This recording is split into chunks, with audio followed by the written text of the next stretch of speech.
ఏరా, నువ్వు కష్టపడుతున్నావు, చూస్తున్నా, చేయాల్సిందంతా చేస్తున్నావు. అయినా రావట్లేదంటే అదృష్టం లేదేమో. ఏదైనా జాబ్ చూసుకోకూడదు? ఉం? నా ఆరోగ్యం బాగుంటే అడిగేవాడు. నా పేరు శ్యామ్, దర్శకుడిని కావాలనుకుంటున్నవాడిని. ఇది నాకు నేను ఇచ్చుకుంటున్న ఆఖరి అవకాశం. ఆయన పేరు ఆనందరాజు, ప్రొడ్యూసర్, సక్సెస్లో ఉన్నాడు. కాబట్టి కలవడం కష్టమే, కానీ నాకు కథ చెప్పే అవకాశం వచ్చింది. నేను కష్టపడి రాసుకున్న కథ చెప్పి 20 నిమిషాలు అయింది. నో చెప్పడానికి ఆలోచిస్తున్నాడో, నో ఎలా చెప్పాలని ఆలోచిస్తున్నాడో అర్థం కావడం లేదు. చాలా టెన్షన్గా ఉంది. నీ కథ చదివేనయ్యా, పాయింట్ బాగుంది కానీ నాకైతే ఎక్కలేదు. ఇది ఎప్పుడో చెప్పేయచ్చు. కథ నచ్చలేదు కానీ నువ్వు నచ్చావు. నీకు అవకాశం ఇస్తే తప్పులేదనిపిస్తుంది. ఈ కథకు మాత్రం ఇవ్వలేను. నేను నీకు టెస్ట్ పెట్టాలనుకుంటున్నానయ్యా. నెక్స్ట్ బయోపిక్ లాంటిది ఏమైనా తీయాలనుకుంటున్నాను. ఒకవేళ నువ్వు తీస్తే ఎవరికి తీస్తావు, ఎలా తీస్తావు?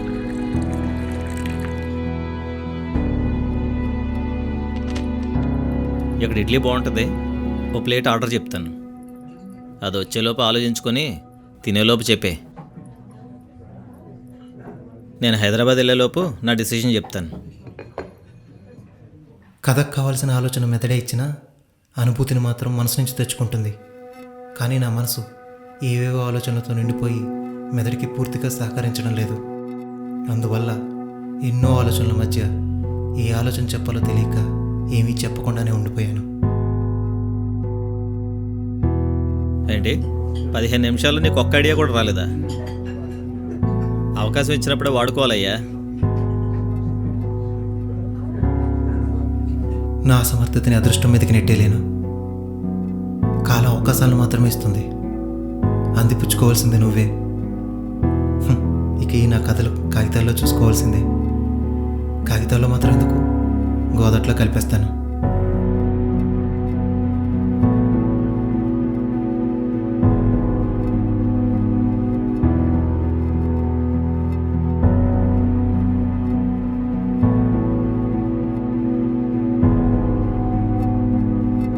ఒక అమ్మాయి డిప్రెషన్తో చావు వరకు వెళ్ళింది.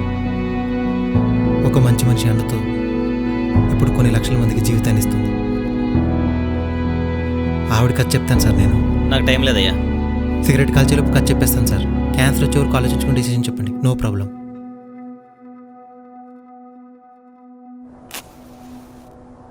Nature is love. Nature alone gives you true love. ప్రేమను ప్రకృతిలో కంటే ఇంకెక్కడ అందంగా చూడగలం. అతను కూడా ఆ ప్రేమను అక్కడే కలిశాడు.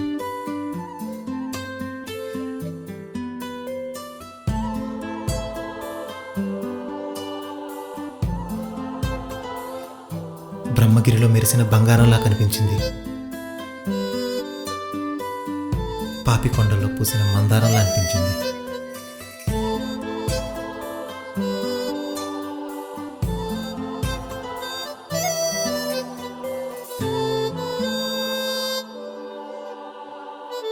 ప్రకృతిని పలకరిస్తూ తను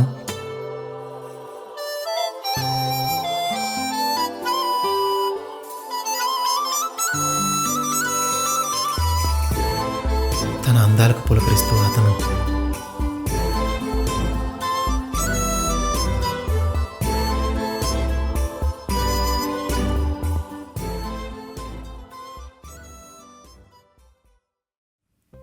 ఉషా తీరం వైపు తను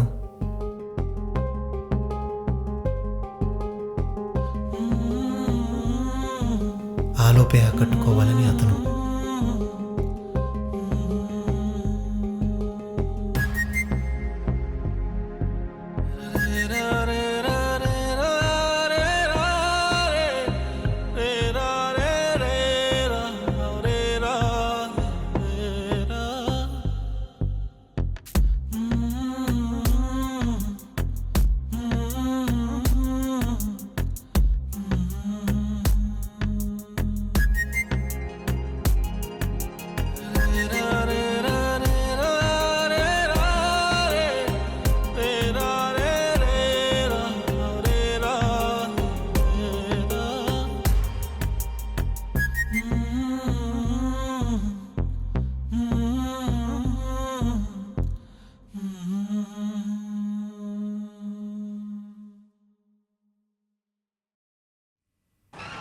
కానీ కాలానికి మన కళలతో సంబంధం ఏముంది? ఏదో బాధ నింపంది, ఏదో ఒక పాఠం చెప్పంది, దానికి మాత్రం ఎలా ఊసిపోతుంది?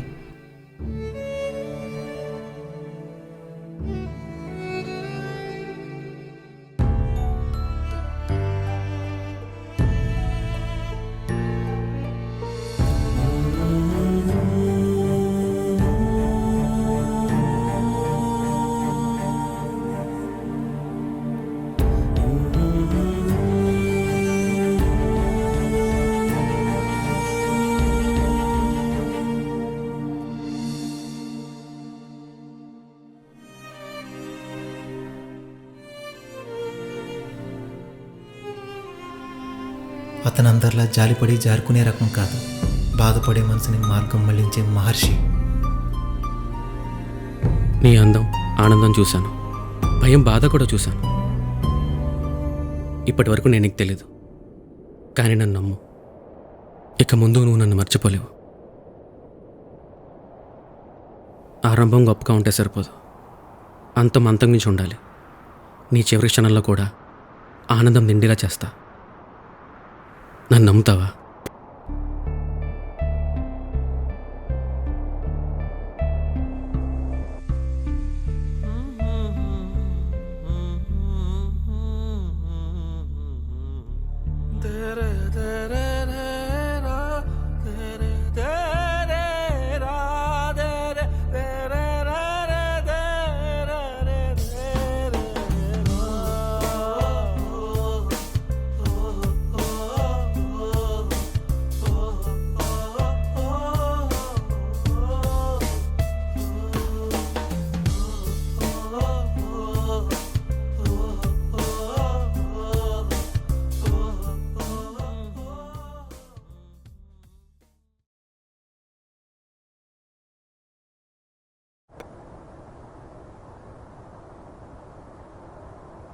ఎంతకీ వాళ్ళు ఎవరు? ఇప్పటికే ఉన్నారా? ఆవిడ పేరు గోదావరి.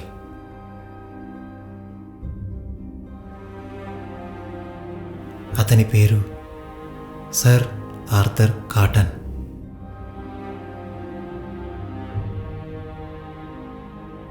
భారతదేశంలో రెండో పెద్ద నది మా గోదావరి. ఈ ప్రాంతంలో ప్రవహిస్తున్న నీళ్లు నిలువ చేసే సౌకర్యం లేకపోవడంతో ఈ ప్రాంతం అంతా అయితే వరద లేకపోతే కరువు అన్నట్టుండేది సార్.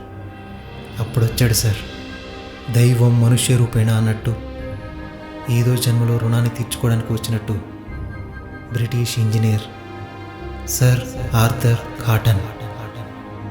ఎందుకు అనిపించిందో ఎలా అనిపించిందో తెలియదు, కానీ ఆనకట్ట కట్టాలని నిర్ణయించుకున్నాడు. ఆ రోజు జరిగింది కళ్యాణం కాదు, లోక కళ్యాణం. తనిప్పుడు కొన్ని లక్షల మందికి జీవనాధారం. ఇప్పటి వరకు నేను నీకు తెలియదు, కానీ నన్ను నమ్ము. ఇక ముందు నువ్వు నన్ను మర్చిపోలేవు. తన గుర్రంపై పాపి కొండల నుంచి గోదావరితో కలిసి ప్రయాణిస్తూ చివరికి ధవళేశ్వరం వద్ద ఆనకట్ట కట్టాడు.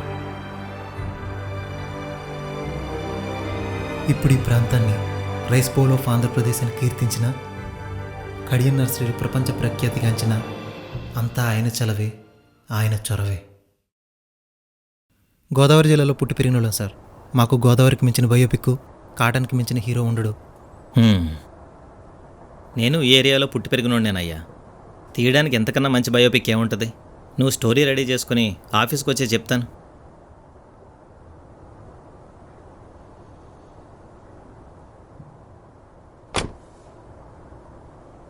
అవును, ఆ యాక్సిడెంట్ ఏంటి? అంటే కథ ఇంట్రెస్టింగ్గా ఉండాలని కొంచెం ఫ్రీ హ్యాండ్ తీసుకున్నాను సార్. భలేవుడు అయ్యా.